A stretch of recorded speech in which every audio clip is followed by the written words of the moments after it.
છો વિદ્યાર્થી મિત્રો? બધા મજામાં? લાસ્ટ લેક્ચરમાં આપણે વાત કરી હતી તત્કાલીન વેગ વિશેની અને આજે આપણે વાત કરવાની છે એક નવી રાશિની જેનું નામ છે પ્રવેગ અને જેને ઇંગ્લિશમાં કહેવાય છે એક્સેલરેશન. એક્સેલરેશન કહેવાય છે એટલા માટે સૌથી પહેલી જ શરૂઆત વ્યાખ્યાથી નહીં પણ પહેલી જ શરૂઆત સંજ્ઞાથી કરીએ કે પ્રવેગ ની જો સંજ્ઞા વિચારવામાં આવે તો પ્રવેગની સંજ્ઞા છે સ્મોલ a. પ્રવેગને દર્શાવવા માટે સ્મોલ a સંજ્ઞા વપરાય છે એક્સેલરેશન ઉપરથી. એવું નથી હોતું કે ભાઈ વેગને વેલોસિટી કહેવાય તો v વડે દર્શાવાય, પાવરને p વડે દર્શાવાય, પ્રેશરને પણ p વડે દર્શાવાય, દબાણને પણ p વડે દર્શાવાય. એટલે ઘણી જગ્યાએ સંજ્ઞા નામ ઉપરથી લેવાતી હોય અને ઘણી જગ્યાએ સંજ્ઞા વૈજ્ઞાનિકના નામ ઉપરથી પણ લેવાતી હોય. જેમ કે વિદ્યુત પ્રવાહની સંજ્ઞા થશે પાછી I. એટલે એવો મતલબ નથી લેવાનો કે નામ હોય એની ઉપરથી સંજ્ઞા આવે. વ્યવહારિક જીવનમાં પ્રવેગ એટલે શું? તો કહી શકાય કે જો કોઈ પદાર્થ ચોક્કસ સમય તેના વેગના મૂલ્યમાં વધારો કે ઘટાડો કરતો હોય તો તે પદાર્થ પ્રવેગી ગતિ કરે છે તેમ કહેવાય.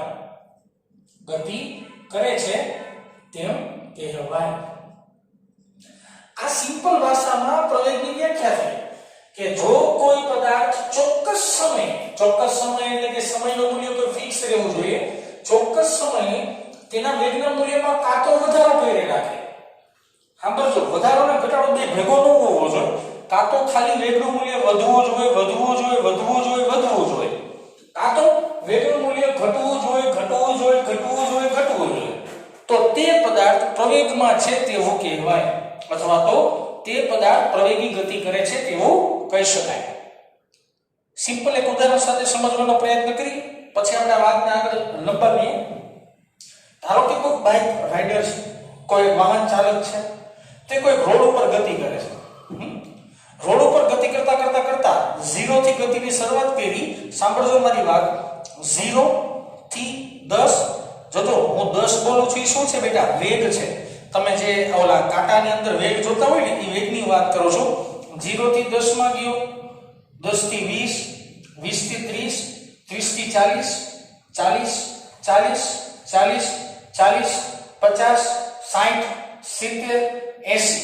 બાકી વાતને પાછી ધીરે વિચારો. હતો ક્યાં? 0. હવે 0 હોય તો ગાડી ચાલુ હોય? ના ભાઈ. 0 હોય તો ગાડી સ્થિર અવસ્થામાં હોય. એનો મતલબ એનો વેગ શું હોય? તો કે સાહેબ પદાર્થ સ્થિર હોય તો કાપેલું અંતર કાંઈ નહીં, તો વેગે કાંઈ નહીં. કારણ કે વેગ હોય તો અંતરના છેદમાં સમય બનશે, તો વેગ બનશે એનો 0. હવે જેવો 10 ઉપર ગયો તો 0 થી 10 તો વેગના મૂલ્યમાં વધારો થયો, 10 થી 20 વેગના મૂલ્યમાં વધારો થયો, હાલો 20 થી 30 વેગના મૂલ્યમાં વધારો થયો, 30 થી 40 વેગના મૂલ્યમાં વધારો થયો. સાંભળજો, 0 થી 40 સુધી વેગના મૂલ્યમાં વધારો થયો, વેગ સતત બદલે, આવી ગતિને પ્રવેગી ગતિ કહેવાય. આગળ વાતને ખેંચી હતી હો, આટલી ગતિને શું કહેવાય? પ્રવેગી ગતિ. હવે જો હું બોલ્યો 40, એનો મતલબ શું થાય? તો કે સમય સાથે વેગનું મૂલ્ય અચળ આવ્યું. અચળ એટલે કે 40. તો આવી ગતિને કહેવાય નિયમિત વેગવાળી ગતિ. કેવી ગતિ કહેવાય? નિયમિત વેગવાળી ગતિ. બીજું જો 40 થી 50 વધ્યો વેગ, 50 થી 60 વેગ વધ્યો, 60 થી 70 વેગ વધ્યો, 70 થી 80 વેગ વધ્યો.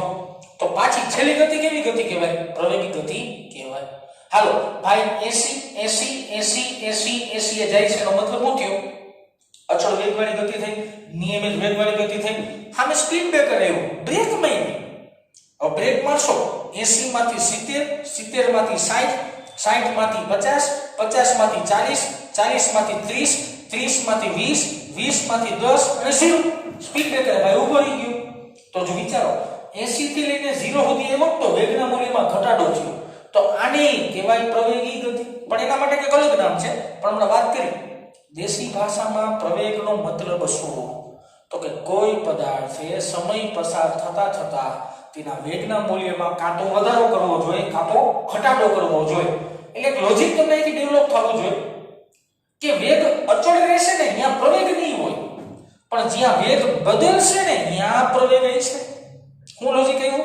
તો કે જે જગ્યાએ વેગ અચળ હોય ત્યાં પ્રવેગનો જન્મ થાય જ નહીં, પણ જ્યાં વેગના મૂલ્યમાં બદલાવ થાય, બદલે રાખે, વધે કે ઘટે ગમે થાય, ત્યાં પ્રવેગ પેદા થતો હશે. આના માટે આપણે આવી પણ વાત કરી શકાય કે જો સમયાંતરે અથવા તો સમય બાદ અથવા તો થોડા સમય બાદ જો પદાર્થ સમયાંતરે એટલે અમુક સમય બાદ, સમયાંતરે એનો મતલબ અમુક સમય બાદ વેગ વધારે, તો આવી ગતિને કહેવામાં આવે છે પ્રવેગી ગતિ. કેવી ગતિ કહેવાય? પ્રવેગી ગતિ. આવી ગતિને આપણે કહેશું પ્રવેગી ગતિ. બેટાને સારી ભાષામાં ખાલી પ્રવેગ પણ કહેવામાં આવે છે. લોકોને મનમાં પ્રશ્ન ન થવો જોઈએ. જો આના કરતા ઊંધી લીટી લખો. ઊંધી લીટી એટલે કે જો પદાર્થ અમુક સમયના અંતરે એટલે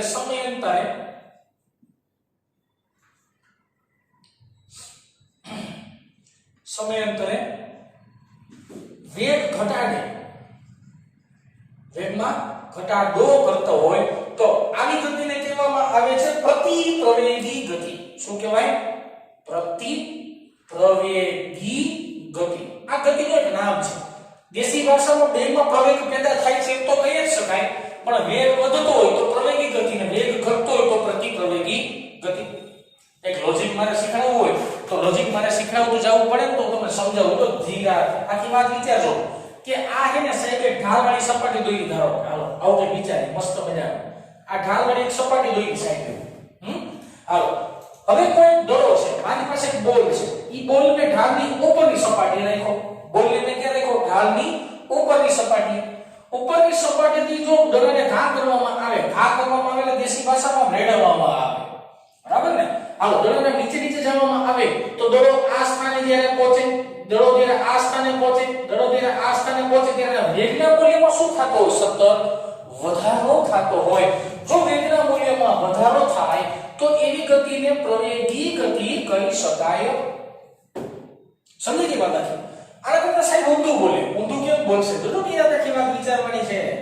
અને ફિઝિક્સને તમે વ્યવહારિક ઉદાહરણ સાથે જોડશો તો વધારે મજા આવશે. જો મારા હાથમાં કોઈ દડો છે, આ એ દડો રાખી દીધો, આ દડાને હું ઘા કરું ઉપરની બાજુ હોય, તો જ્યારે દડો અહીંયા પહોંચે, જ્યારે દડો અહીંયા પહોંચે અને જ્યારે દડો અહીંયા પહોંચે ત્યારે સતતના વેગના મૂલ્યમાં શું થતો હોય છે વિદ્યાર્થી મિત્રો? ઘટાડો થતો હોય છે. તો આવી ગતિને કહેવાય પ્રતિપ્રવેગી ગતિ કહેવાય. શું કહેવાય? પ્રતિપ્રવેગી ગતિ. પણ સિમ્પલ લોજિકમાં જોવા જાવ તો બેની અંદર પ્રવેગ તો જન્મો જ છે. બેમાં પ્રવેગ તો છે પણ એકમાં વધારાવાળો પ્રવેગ છે, એકમાં ઘટાડાવાળો પ્રવેગ છે. વધારાવાળા પ્રવેગને પ્રવેગી ગતિ કહેશું અને ઘટાડાવાળા પ્રવેગને આપણે કહેશું પ્રતિપ્રવેગી ગતિ. આ વાત થઈ સિમ્પલ પ્રવેગ વિશે. હવે પ્રવેગને આપણે વધારે સારી રીતના સમજવાનો છે તો પ્રવેગને બે ત્રણ ભાગની અંદર રજૂ કરીએ.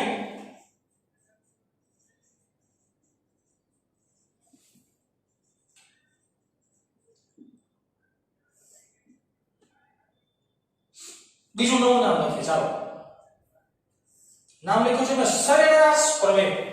સરેરાશ પ્રવેગનું વ્યાખ્યા દેવી હોય તો સરેરાશ પ્રવેગની વ્યાખ્યામાં શું થાય? તો કે સાહેબ જોજો આખી વાત નિરાતે કે એકમ સમયમાં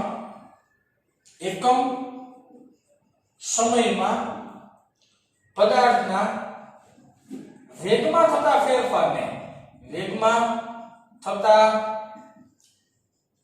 ફેરફારને શું કહેશું આપણે? સરેરાશ પ્રવેગ કહેશું. એકમ સમયમાં પદાર્થના વેગમાં થતા ફેરફારને સરેરાશ પ્રવેગ કહેશું. કોઈવાર આ જ વ્યાખ્યાને આગળ રીતના પણ લખે કે વેગમાં થતા ફેરફારના સમય દરને સમય દરને પણ સરેરાશ પ્રવેગ કહેવાય છે. આ બંને વ્યાખ્યા સાચી જ કહેવાય. મેં વાક્ય રચના ખાલી આગળ પાછળ કરી છે, એમાં કાંઈ એકેય વસ્તુ મેં વિચારી નથી. એકમાં એક જ સમય આગળ રાખ્યો અને વેગમાં થતો ફેરફાર પાછળ રાખ્યો. એકમાં વેગમાં થતો ફેરફાર આગળ રાખ્યો અને સમય દરને મેં પાછળ રાખ્યો. આવા સમીકરણની મદદથી જો મારે સરેરાશ પ્રવેગનું સમીકરણ બનાવવું હોય તો સરેરાશ પ્રવેગનું સમીકરણ આવી રીતના બનાવી શકાય બેટા કે સરેરાશ પ્રવેગ બરાબર અંશની અંદર આવશે વેગમાં થતો ફેરફાર. બેટા સાંભળજો, સાહેબ અહીંયા ફેરફાર લખે છે. સાહેબ એવું નથી કીધું વધારો, સાહેબ એવું નથી કીધું ઘટાડો, સાહેબ શું કીધું છે? ફેરફાર કીધું છે. તો વેગમાં થતો ફેરફારના છેદમાં સમય દર, આ રાશિને કહેવામાં આવે છે સરેરાશ પ્રવેગ. તો આથી તમારી પાસે સરેરાશ પ્રવેગનું મસ્ત મજાનું એક જ સમીકરણ તમારી પાસે મળી ગયું. હવે સરેરાશ પ્રવેગ એટલે વેગમાં થતો ફેરફાર અને એના છેદમાં સમય દર. આને મારે સૂત્રમાં લખવું હોય અથવા તો તમારે સંજ્ઞાના સ્વરૂપમાં લખવું હોય તો કેમ લખી શકાય? સરેરાશ છે એટલે બ્રેકેટ ઓફ a લખવું પડે, એનું આપણે સરેરાશ લેવું પડે, બરાબરની નિશાની, વેગમાં થતો ફેરફાર. સાંભળજો મારી આખી વાત. વેગમાં થતો ફેરફારનો મતલબ થાય અંતિમ વેગ માઈનસ પ્રારંભિક વેગ. અંતિમ વેગ માઈનસ શું કરવું પડે? પ્રારંભિક વેગ. અને છેદમાં સમય દર. સમય દર એટલે શું લખવું પડે મારે ભાઈ?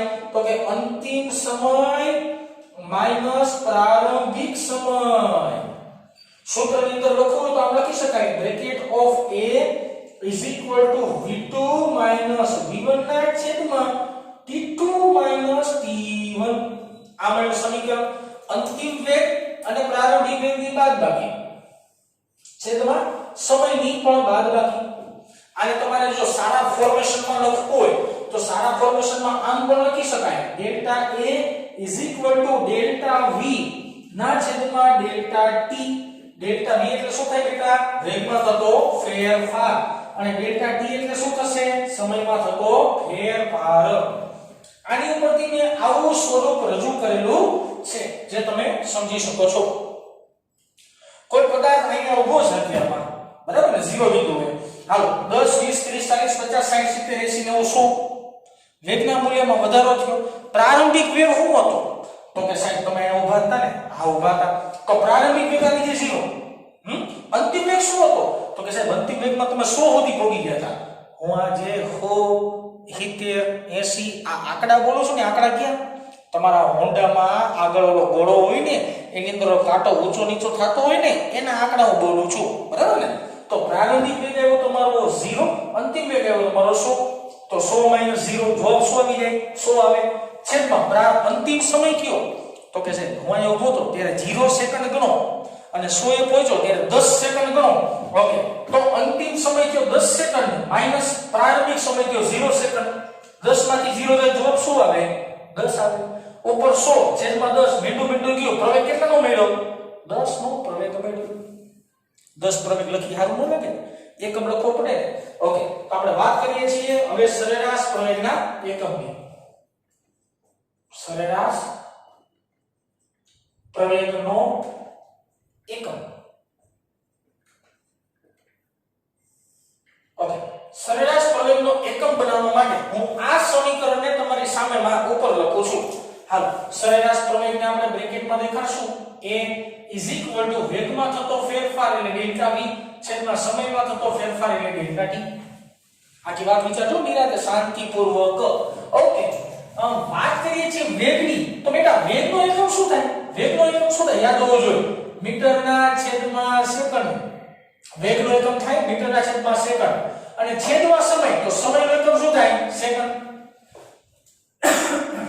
મીટરના છેદમાં સેકન્ડ ઈ વેગનો એકમ છે. છેદમાં સમય એટલે સેકન્ડ છેદમાં એવું.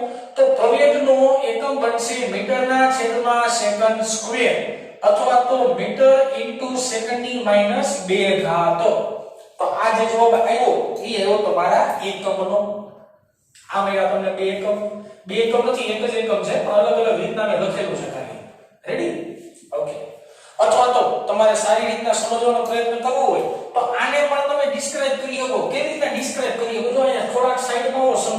નિરાતો આખી વાત ભાઈ વેગ એટલે શું તો કે વેગ એટલે સાહેબ અંતરના છેદમાં સમય બેટા અંતર બોલું છું અંતરનો મતલબ સ્થાનાંતરી આવી ગયું અને પથ લંબાઈ આવી ગઈ જો તમે તમારા મનમાં ઝડપ રાખતા હોય તોય હાલશે કારણ કે એકમની દ્રષ્ટિએ તો વેગ અને ઝડપ સમાન જ છે અને તમે તમારા મનમાં જો વેગ રાખતા હોય તોય ચાલશે ઓકે વેગ નું સૂત્ર થાય x ના છેદમાં t અંતરના છેદમાં સમય અને છેદમાં t તો છે હાલો ડેલ્ટા t લખી નાખો અથવા તો ડેલ્ટા x ના છેદમાં ડેલ્ટા t લખીએ કે બે લખીએ કે કાઈ ખોટું નથી હે ઓકે હવે જો તો નિરાશા કી વાત ડેલ્ટા x એટલે શું તો કે અંતરનો એકમ શું થાય અંતરનો એકમ થાય મીટર છેદમાં t સેકન્ડ હાલો બીજો t પાછો સેકન્ડ આપો સાદું મીટરના છેદમાં સેકન્ડ સ્ક્વેર આવી ગયો ભાઈ આના જેવો એકમ તો એક જ વાત થઈ અલગ અલગ રીતના મેં તમારી સામે ખાલી રિપ્રેઝન્ટ કરેલી છે એટલે આ વસ્તુ તમારી જાણકારી માટે કે તમે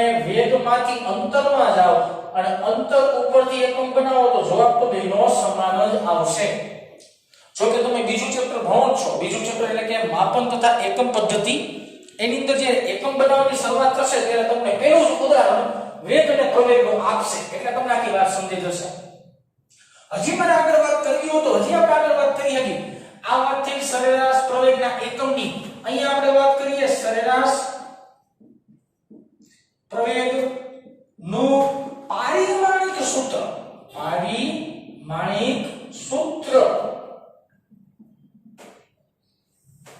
હાલો પારિમાણિક સૂત્ર બનાવવું પણ આપણા માટે બહુ ઈઝી સાહેબે પારિમાણિક સૂત્ર કેવી રીતના શીખડાવ્યું જોજો ધ્યાન આપજો ખાસ પહેલા તો એ ઉપરથી આ એકમની કોપી છે ને અહીંયા માર લો આ એકમની કોપી અહીંયા માર લો એટલે bracket of a is equal to metre into second ની -2 હવે મારે પારિમાણિક સૂત્ર બનાવવાનું છે તો પારિમાણિક સૂત્ર બનાવવા માટે a ને આપણે કેમાં રાખીએ બ્રેકેટમાં is equal to કરવાનો બ્રેકેટ ની અંદર શું લખતા આપણે યાદ કરો m l t ધારો કે બેટા અમુક વિદ્યાર્થીને એમ થતું હશે કે હજી તો અમારે આવું કે ભણવામાં આવ્યું નથી તો સેકન્ડ ચેપ્ટર છે ને માપન તથા એકમ અથવા તો એકમ તથા માપન પદ્ધતિઓ એની અંદર આ વસ્તુ ભણવામાં આવશે એટલે ત્યાં સુધી રાહ જોજો બરાબર ને જ્યારે ત્યાં ભણવામાં આવશે સેકન્ડ ચેપ્ટરમાં ત્યારે તમને ઓટોમેટિકલી આવડી જશે હવે જોજો સાંભળજો મારી આખી વાત આમાં m નો મતલબ શું થાય ખબર હું કેતો જ જાઉં ચાલો ને જે નો આવડતી શીખી લઈએ માસ માસ ને આપણે ગુજરાતીમાં કહેશું દળ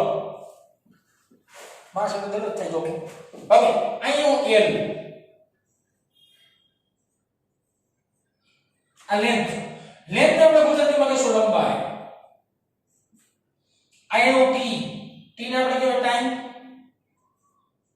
ટાઈમ આપણે ગુજરાતીમાં કહેશું સમય ઓકે આ માસ આ લેન્થ આઈનો ટાઈમ હવે જો આખી વાત વિચારજો મસ્ત મજાની સાહેબ આ મીટરનો મતલબ શું થાય તો કે મીટર એટલે તો લંબાઈ એટલે કે લંબાઈનો એકમ છે આમાં માસ વાળો કે પદ છે આમાં દળનો કે પદ છે દળનો તો કે નાનો દેખાતો મૂકો 0 કાઈ ન હોય તો 0 ઓકે અહીંયા m એટલે મીટર એટલે કે લંબાઈનો એકમ તો કે આ રહ્યો લંબાઈની માથે કરો 1 ઘાત કારણ કે અહીંયા કાઈ ઘાત નથી તો કેટલી ઘાત છે 1 ઘાત છે ઓકે એ સેકન્ડ શું થાય સાહેબ તો કે સેકન્ડ થાય સેકન્ડ એટલે કોનો એકમ હે તો કે સેકન્ડ એટલે સમયનો એકમ સમયની ઇંગ્લિશમાં શું કહેવાય તો કે સમયની ઇંગ્લિશમાં કહેવાય ટાઈમ તો અહીંયા ટાઈમ ની કેટલી ઘાત છે -2 તો એ લખી નાખો -2 તો પ્રવેગનું પારિમાણિક સૂત્ર શું બન્યું m0 l1 t -2 પારિમાણિક સૂત્ર બનાવવું બહુ ઈઝી છે અહીંયા સમજાય જશે ન સમજાય તો સેકન્ડ ચેપ્ટરની તમારે રાહ જોવાની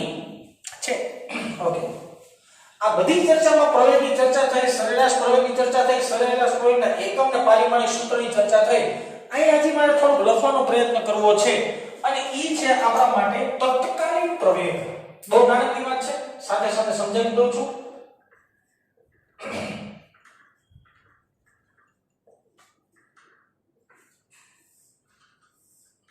જેમ સરેરાશ પ્રવેગ છે ને એવી રીતના તત્કાલીન પ્રવેગ છે બરાબર ને જો કે રેડ માર્કરનું કોમ્બિનેશન સારું લાગશે આપણે રેડ માર્કરથી લખીએ બીજું કાઈ ફેર કરવાનું થતું નથી આમાં બરાબર ને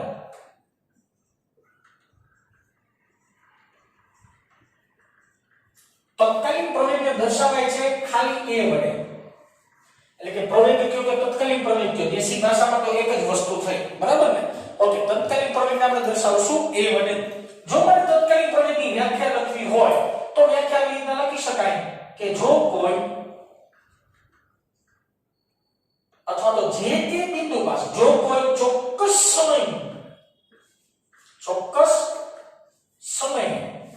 પ્રવેગ જોવામાં આવે, પ્રવેગ જોવામાં આવે તો તેવા પ્રવેગને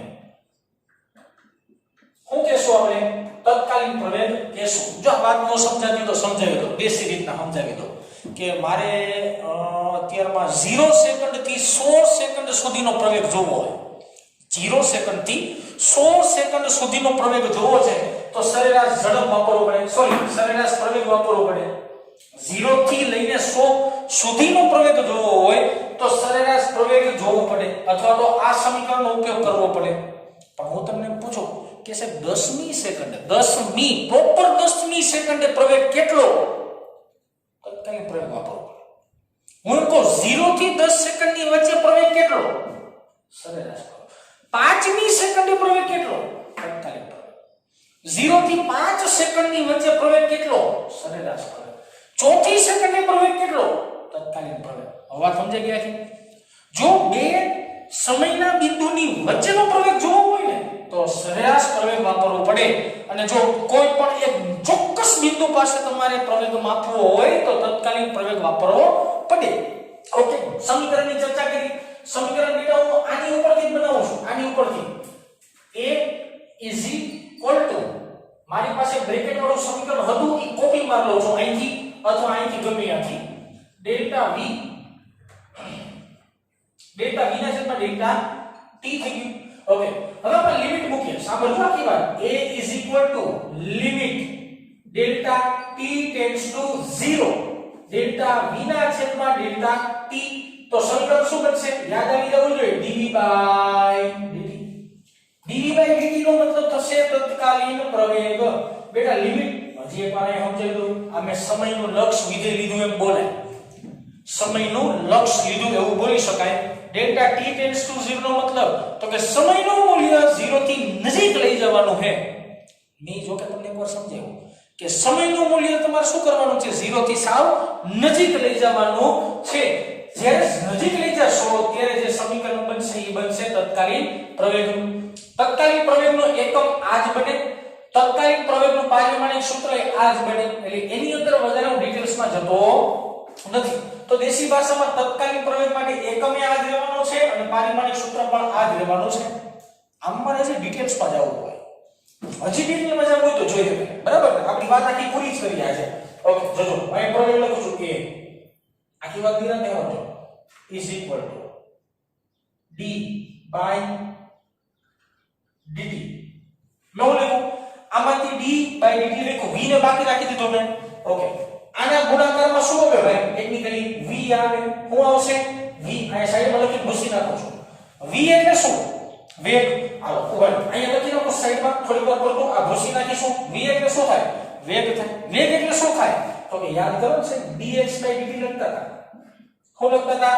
dx by dt. એનો મતલબ એવો થયો જ્યાં v આવે ત્યાં હું dx by dt લખી શકું. આ ભૂસી નાખું છું અને ફાઇનલી હું અહીંયા v ની જગ્યાએ dx by dt લખું છું. આખી વાત સમજાણી? ન સમજાણી તો એકવાર રિપીટ કરો. જો અહીંયા d ના છેદમાં dt, આ d ના છેદમાં dt એમ રાખ્યો તો વધ્યું શું મારી પાસે? તો કે સાહેબ અહીંયા v વધ્યો. પણ v એટલે શું? વેગ. વેગ એટલે શું? અંતરના છેદમાં સમય. તો એની જગ્યાએ આપણે શું લખી શકાય? dx by dt લખી શકાય. તત્કાલીન વેગ જોજો એટલે આ વસ્તુ સમજાશે કે v ની જગ્યાએ dx by dt કેમ લખાય. એ તત્કાલીન વેગમાં સમજાવેલું છે. બેનો ગુણાકાર કરવાનો simple. a d2x by dt square થાય. મારે ગુણાકાર કરવાનો છે. આમાં dd બે વાર આવ્યા તો d2 x dt સ્ક્વેર થાય. ઓકે, તો આ મળ્યું મને ફાઇનલ ઇક્વેશન. આ બે સમીકરણ તમારે યાદ રાખવા પડે, એક આ સમીકરણ અને આ સમીકરણ. હવે બે સમીકરણ તમારે એક્સપ્લેન કરવા હોય તો હું અહીંયા થોડું લખું તો આમ કહી શકાય કે વેગનું સમયની સાપેક્ષે વિકલન કર્યું. જો વેગનું સમયની સાપેક્ષે વિકલન કરું ને એટલે મને પ્રવેગ મળે. વેગનું સમયની સાપેક્ષે વિકલન કરો એટલે મને પ્રવેગ મળે. અહીંયા મારે જો વેગ નથી અંતર છે તો શું લખવું પડે? અંતરનું સમયની સાપેક્ષે બે વાર વિકલન કરતા બે વાર વિકલન કરતા પ્રવેગ મળે.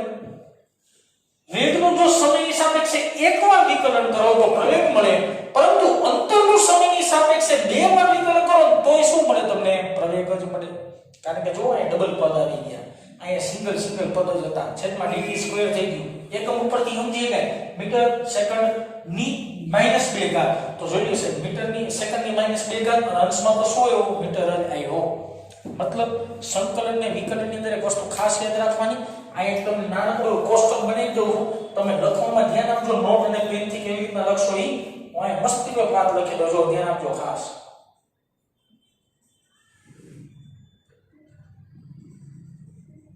આખી વાત ધીરાને વિચારવાની કે મારી પાસે જો અંતર છે, અંતરમાંથી મારે વેગ બનાવવું છે અને વેગમાંથી મારે પ્રવેગ બનાવવું છે. આખી વાત સમજો ખાસ. અંતર છે, અંતરમાંથી વેગ બનાવવું છે અને વેગમાંથી પ્રવેગ બનાવવું છે. તો અહીંયા સમયની સાપેક્ષે એકવાર વિકલન કરશો. કોની સાપેક્ષે વિકલન છે? સમયની સાપેક્ષે. અહીં નીચે લખી પણ શકાય કે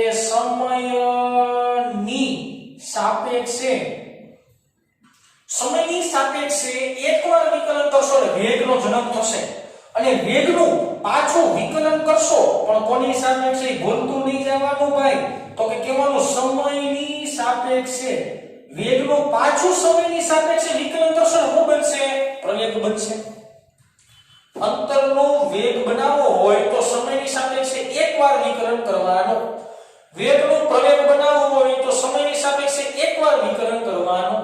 બરાબર ને સાહેબ? સૂત્ર લખો તો વધારે સમજાય અમને. હાલો વાંધો નહીં. અંતર એટલે લખાય x, વેગ એટલે લખાય dx dt અને પ્રવેગ એટલે લખાય d square x dt square. જો અંતર હતું, અંતર કોરેકોરું અંતર, કોરેકારા અંતરમાંથી વિકલન કર્યું છેદમાં સમય વધી ગયો તો આને કહેવાય વેગ. હાલો કોરેકોરો સાહેબ વેગ હતો એનું પાછું એકવાર વિકલન કર્યું એટલે પાછો સમય ડબલ થઈ ગયો તો એને હું કહી શકાય? પ્રવેગ કહી શકાય. આ કોષ્ટક ખાસ યાદ રાખવાનું. બ્લેક એરો વિકલન દર્શાવે છે. હવે જો હું બોલો નિરાતે આખી વાત કે પ્રવેગમાંથી મારે વેગ બનાવવો હોય તો, વેગમાંથી મારે અંતરમાં જવું હોય તો શું કરવાનું? ખાસ યાદ રાખો કે પ્રવેગમાંથી વેગમાં જવું હોય તો સંકલન કરવું પડે. કોની સાપેક્ષે? તો કે સમયની સાપેક્ષે સંકલન લેવું પડશે. અને વેગમાંથી પાછું અંતરમાં જવું હોય તો પાછું સંકલન કરવું પડે, પણ કોની સાપેક્ષે? સમયની સાપેક્ષે. યાદ રાખવાનું અંતર વેગ પ્રવેગ વિકલન, પ્રવેગ વેગ અંતર સંકલન કરવું પડે. તો આ બોર્ડ ઉપર જે ચર્ચા લખી છે એ બધી ચર્ચા ખાલી પ્રવેગ ઉપર આધારિત છે. આ બધી બાબતો ખાલી પ્રવેગની છે. આ કોષ્ટક તમારે યાદ રાખવાનું છે. આ કોષ્ટક આગળ જતા આપણે ઘણી બધી વાર દાખલામાં ઉપયોગમાં લેશું. લેક્ચર બહુ મોટો ન થાય એટલા માટે આના પછીના નેક્સ્ટ લેક્ચરમાં પ્રવેગને અનુસંધાને હું તમને પહેલા કહી દઉં છું, યાદ દેવડાવું છું, પછી એમ કહેતા રહેશે વાંચી નહોતા આવ્યા નહીં, સૂત્ર યાદ નહોતું. બરાબર ને? યાદ રાખવાનું. હું સરેરાશ વેગ, સરેરાશ ઝડપ, પછી તત્કાલીન વેગ, પછી સરેરાશ પ્રવેગ અને તત્કાલીન પ્રવેગ. આ બધી થિયરીના જે દાખલા આવતા હશે એ બધા દાખલા નવી ટેક્સ્ટ બુકના, પછી બહારની કોઈ બુક્સની અંદર, રેફરન્સ બુકની અંદર, JEE ના હોય, નીટ ના હોય, એ બધા દાખલા આપણે બોર્ડ ઉપર કરવાનો પ્રયત્ન કરશું. તો નેક્સ્ટ લેક્ચર રહેશે આપણા માટે દાખલાનો સેશન. બરાબર ને? એટલે ખાસ આ બધી થિયરીનો તમારે વારંવાર 1-2 વાર રિવિઝન કરીને પાછું આવવાનું છે.